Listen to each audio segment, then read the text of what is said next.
dust flying under the beds of lawful couples wound in sheets and daughters smug with semen, eyes in their nipples. Wait! There's been a slaughter here! Everything exploded in Miami. At a packed concert hall, an inebriated Morrison railed about revolution. You're all a bunch of f***ing idiots! Miami was chaos. Audience members brought a lamb up to the stage. Jim took the hat off a cop and threw it into the crowd. It was more of a circus than a concert. Jim started a striptease and asked the audience if they wanted to see his penis. He prowled the stage, feigning masturbation. A brawl broke out. Some of the audience members swear Jim exposed himself. Others said he didn't, that it was all pretend. Confusion, anger, and excitement erupted. It was Morrison's most notorious moment. His dedication to spectacle was triumphant. We have taken out 2 warrants for Jim Morrison. One of them is for indecent exposure. The other is for the use of obscene languages during his performance at Dinner Key Saturday night. Morrison turned himself in to the authorities when he got back to L.A. He was charged with a felony. 16 states banned the group from ever appearing again, and in Miami, a conservative group staged a decency rally. The Doors are out to make their own scene. It was a bad scene, and like I say, it was completely unwarranted. And I just want to know if anyone has the courage enough to stand up and do something about the trash that's being brought into Miami. I've heard that the Doors, they got kicked out of other places because of the riots and their indecent exposure and their talking, and I feel that we have to do something about this. This is real disgusting. And how my children, when I grow up and have children, do I want them in an environment like this? I mean, is this progress, or are we decaying in a way? In the months following Miami, Jim's constant drinking made him look heavy. He wore a thick beard and sunglasses. The counterculture sex symbol was turning into a haunted recluse. Jim was busted for drunken disorderly conduct in Phoenix after some obnoxious behavior on a plane flight. The charges were dropped when it turned out the stewardess had mistaken one of Jim's rowdy pals for Morrison. Jim's bad reputation was overshadowing the music. As work started on Morrison Hotel, some of the press began calling Jim a has-been. The felony charges were hanging over his head. Jim mumbled to the other Doors that he was having a nervous breakdown. He was 26 years old.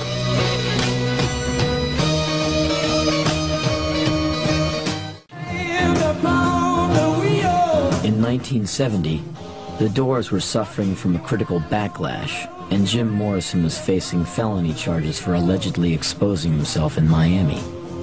The Doors knew they had to make a musical statement strong enough to silence the doubters. Their new record, Morrison Hotel, was a return to stripped-down rock and roll. It avoided cosmic lyrics and jazz chords. Instead, it featured bo-diddly rhythms, blues riffs, and lots of Morrison wailing. The cover photo was shot in the Skid Row Hotel in L.A. The picture on the back was of a raunchy bar room. The message was clear. The Doors were dumping their pretenses. The band was concentrating on down and dirty rock. Some of the group's teeny bopper fans drifted away, but the Doors' hardcore audience liked what they heard. As Morrison Hotel was pushing its way up the charts, a book of Jim's poetry was released. The Lords and the New Creatures contained some of his verse from earlier days. As a Doors live record was released, Morrison dwelled on the pending Miami trial. He had cause to be worried. Well, in the realm of art and theater, I do think that there should be complete freedom for the artist and performer. I'm not personally that convinced that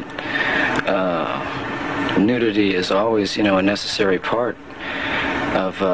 you know, a play or a film, but the artist should feel free to use it if he feels like it. Jim hoped the trial would be seen as a fight over freedom of expression. Instead, it turned into a pop culture carnival, with crowds of teenage fans outside the building. Jim took the stand and said he didn't remember if he had actually exposed himself.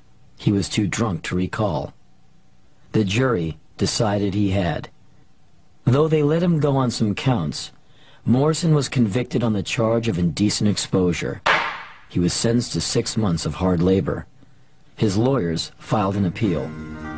Toward the end of the trial, Jimi Hendrix and Janis Joplin both died from abuse of drugs and booze.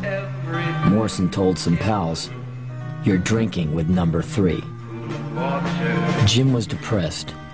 The wear and tear of drinking and the threat of prison wounded his interest in music making. When they went in to make their next record, the Doors weren't very energetic.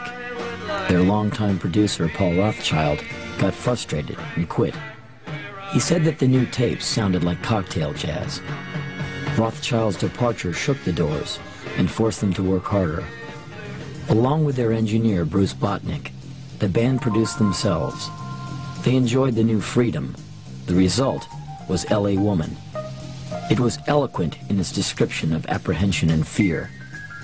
Riders on the Storm was a dreamy tale of a serial killer that set the mood for the danger that was lurking ahead. Riders on the Storm. Late in December of 1970, Morrison cut a spoken word record of poetry. He showed up at the studio with a bottle and some friends. It was his birthday. For hours he acted out his verse. Poetry was his first love. He was thrilled to finally have the opportunity to document it. Awake. Shake dreams from your hair, my pretty child, my sweet one. Choose the day and choose the sign of your day, the day's divinity. First thing you see. The Doors went off to Dallas and New Orleans to do shows. The first was fine. The second was awful. Drunk and drowsy, Morrison continuously smashed the mic stand into the stage, mumbling to himself. Densmore walked away from his drum set. The tour was canceled. The Doors were disintegrating. Jim Morrison was burned out and facing jail. The Doors had completed their obligation to Elektra Records. Morrison told his bandmates and friends that he and Pam were going to Paris to be alone. He wanted to spend time reading and writing. He had to get away from the trappings of rock. I must find a place to hide, a place for me to hide. L.A. Woman was released, and the song Love Her Madly was a hit. But Jim was enjoying the calm of French Bohemia and the freedom of anonymity. He told friends that, "People think of me as a rock star. I don't want to have anything to do with it." Back in L.A., the Doors rehearsed without him. Even when his life was calm, Jim had to contend with alcoholism. After a couple of months of casual living, he slipped into his manic behavior once again. On July 2nd, 1971, in Paris, he went to see a Robert Mitchum movie and came back home complaining of chest pains. In the middle of that night, Pam found him dead in the bathtub. Only Pam and the doctor who signed the death certificate ever saw Jim Morrison's body. There was no autopsy. That prompted endless speculation. Did Morrison fake his death and disappear to get away from the courts and the spotlight? Did he buy heroin from a French dealer and OD? The rumors were wild and varied. He was already an international star. Death would make Jim Morrison a legend.